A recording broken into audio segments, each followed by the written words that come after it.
I've been speaking that people studied tuplet separators with radial symbols, but mostly with bounded radial symbols. But later we discovered that unbounded symbols can generate not only bounded operators, but also compact operators, but also Schatten class operators, very, very nice operators. And this was joint work with Professor Vasilevsky and Professor Grutsky, who is here, I guess. Yeah. And that was like 25 years ago. We did a great job on studying of tuplet separators with radial symbols, with symbols depending on the y variable, on angular variable. And later Vasilevsky studied commutative algebras. Later he wrote a really good book on this theory, more general issues also included.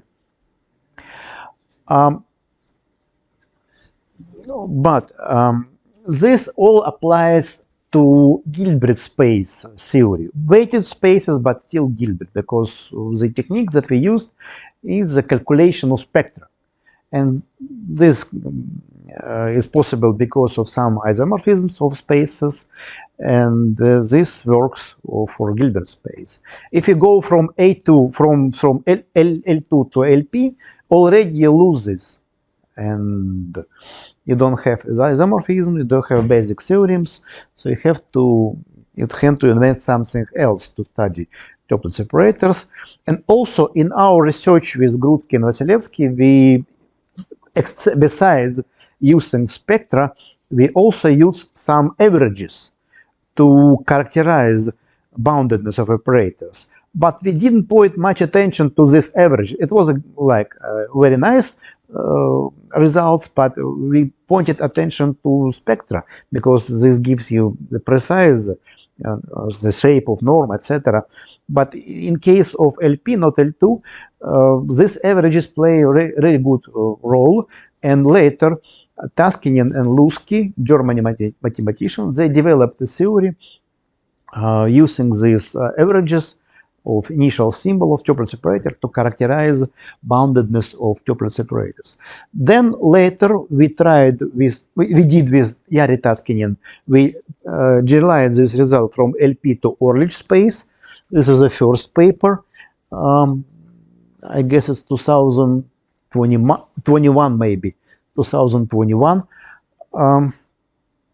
And when doing that, we realized that basically we do not use the properties of Orlich space in essence.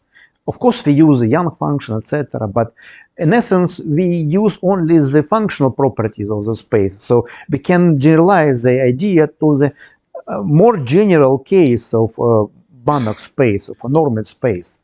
Okay, of course, if you have a concrete space like LP, like Orlich space, like Moritz space, you can apply more sharp, you can present more sharp results.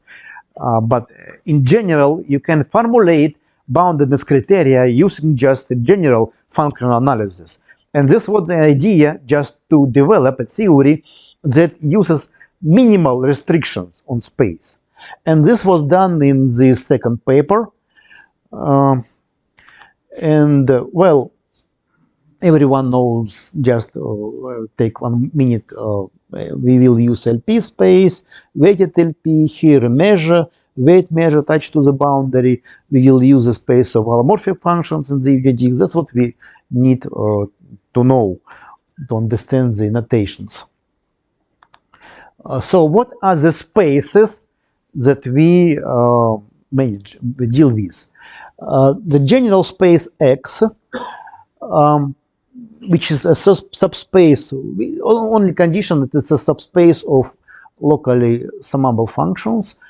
And the X calligraphic is a space of holomorphic functions. As usual, it is an intersection of initial space with holomorphic functions. And first assumption, we will have 3 assumptions only 3 assumptions. First assumption, very weak assumption, that this embedding, okay, I don't have pointer, maybe, no worries. The first assumption that this embedding is continuous. For free, from this assumption, we have formula 2. Thank you. For free, we have formula 2.1 that we will need actually later. Actually, we will only use the estimate in 0 point, but this we will have for free because of this assumption. Okay. Second assumption, oh well, before I proceed with second assumption, I just present some examples. If you restrict yourself not to only normal spaces, but one function space, then you can calculate this kind of estimate. This kind of estimate, you can be more precise, even you can calculate in a very good shape, and even go further if you have rearranged invariant space, that you can be even more precise with these inequalities, etc. So it can be done in some special cases. Second assumption is also very minimal.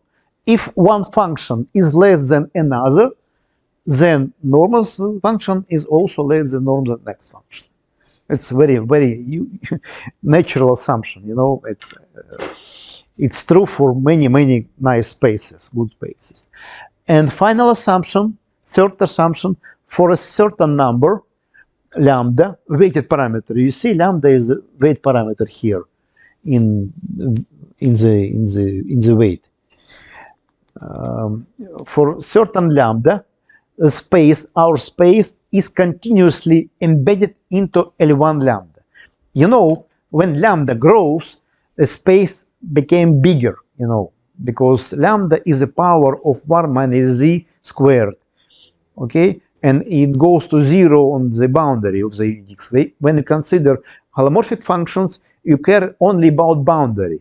You can have a problem at the boundary only, okay? So you have a big 0. You can get you can fix an arbitrary big lambda, so you have a 0 such type. At the boundary, you can allow functions to be more and more increasing. So when lambda grows, the space becomes bigger. So basically, you can always find lambda such that in many good cases, you can always find such a lambda. So these are only 3 conditions. Well, I need these operators. These operators are generalization of Berman projections. These operators, well, Berman projection is that when you have S is 0 up to a constant, and maximal Berman projection when you have modulus in the kernel. Basically, I can just speak about only these 2 projections. But these guys, I need these guys only to make my assumptions weaker, because when S grows, these operators became better. They start to be bounded in some spaces. So I can play with these parameters to improve my estimates. But basically, in this talk, I will only speak about this very rough result when I'll make assumption on this classical projection, just for simplicity, just to give an idea. And well, I will also need to mention this proposition. You know, when people study general function spaces, they usually don't have much information about this space, so it is natural to put a kind of condition, let maximal operator be bounded in this space. This is very natural for many, many cases of abstract function analysis. In our case, the role of maximal operator plays maximal Berman projection, or the other guys that I showed you. Any of these guys are good for us. For instance, why? Because if we assume boundedness of this operator, for instance, for a certain m, then we have this issue, this inequality. We need this inequality. You know, when you consider classical Berman space, it is known that function belongs to Berman space if and only if this guy also belongs to the same Berman, LP space, sorry, not Berman, the same LP space, right? In our case, we don't have this, but we have this inequality. And this is enough for us. It's enough for us. Just one side inequality is enough for us. It is because we assume boundedness of a certain projection operator. I repeat that this is very natural very natural in a theory of abstract functional space to assume boundedness of certain classical maximal operator. Okay, and as I said, this guy, the Bergman projection or Bergman maximal projection, is most strong. If I assume boundedness of this guy, then I'll have boundedness of the others. That's what I will do in my presentation, just for simplicity.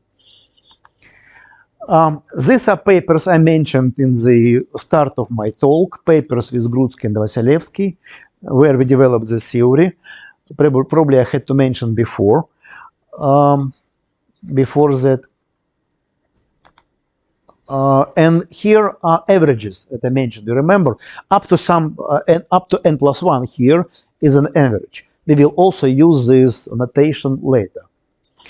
But before we proceed to speak about boundedness of tuple separator, we have to define this tuple separator correctly, because now we're speaking about a general function space. And the issue of whether the parameter is defined is not clear, but we know that whatever function belongs to holomorphic function in the unit disk, this integral exists in improper sense. And that's what we will use to define a tuple separator. Basically, you can define a tuple separator on arbitrary holomorphic function by this formula if you understand this integral in improper way. And the result will be here at 10.1.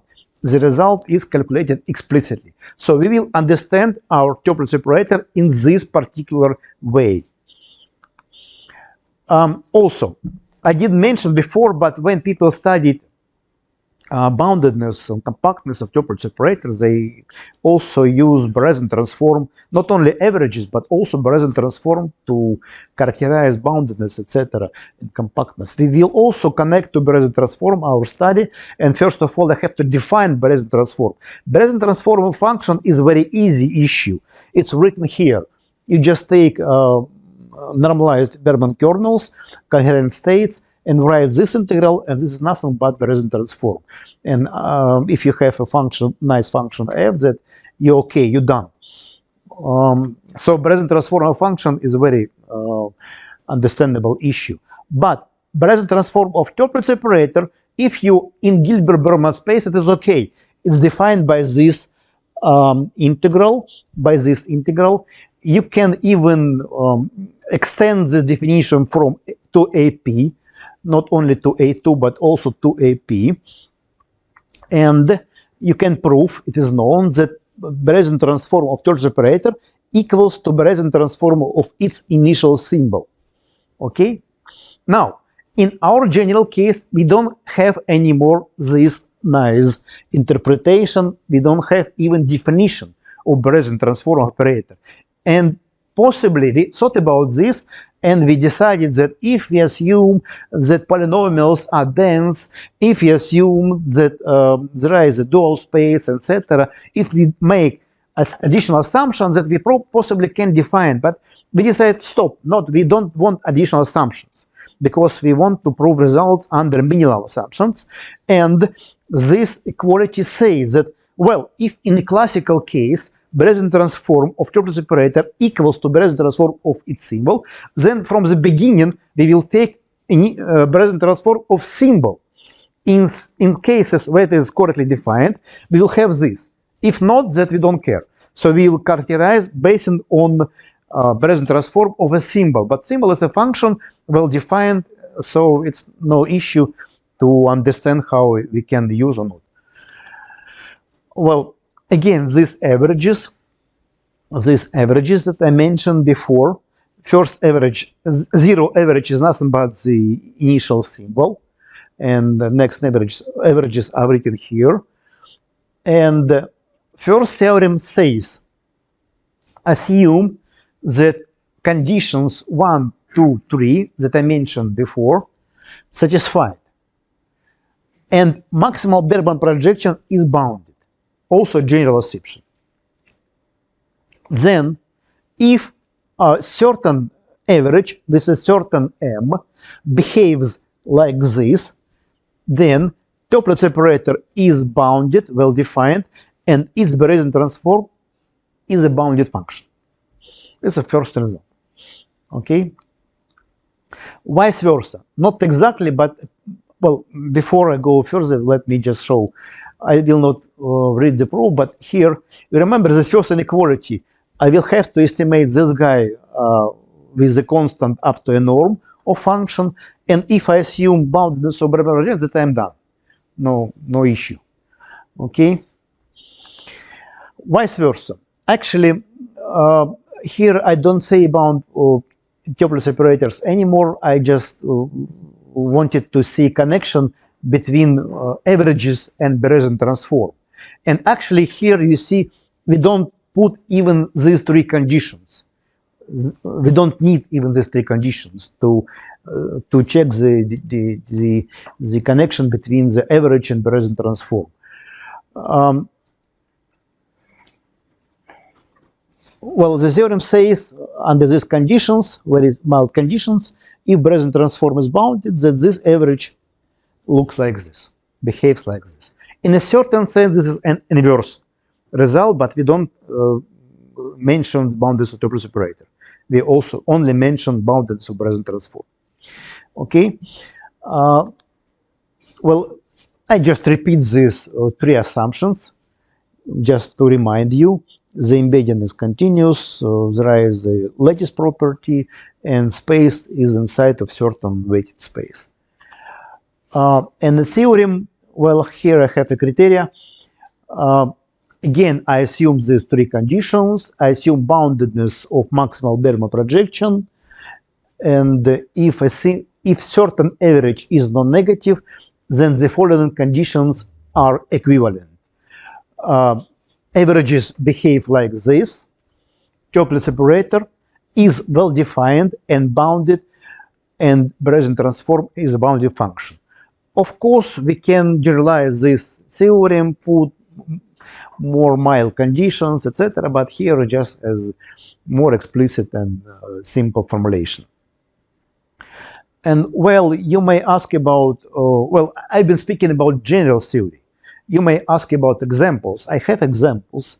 For instance, if we consider mixed norm space with this classical integral mixed norm studied by many authors, by the way, Miller Sarsinovich is here. He has with co-authors very good book on where he, okay. Yeah, Taylor multipliers and such mixed norm spaces, etc., holomorphic spaces. Well, this norm is very well known, but even our result is new for this particular case. So we introduce this mixed norm weighted space. We introduce the holomorphic subspace as intersection with holomorphic functions. For this mixed norm space, because of your book and other books, we know the boundedness for maximal projection. We know the parameters, so we need to choose this parameter. We'll have boundedness of maximal operator. That's it. Okay? And because of that, we can immediately formulate the corollary. Under these conditions for parameters, we have that the following are equivalent. You see, here I don't have any assumption, because for this particular case, everyone is known. We can just use it. Tuple separator is well defined and bounded. Bayesian transform is a bounded function. And equivalently, averages behave like this. And I guess that's all.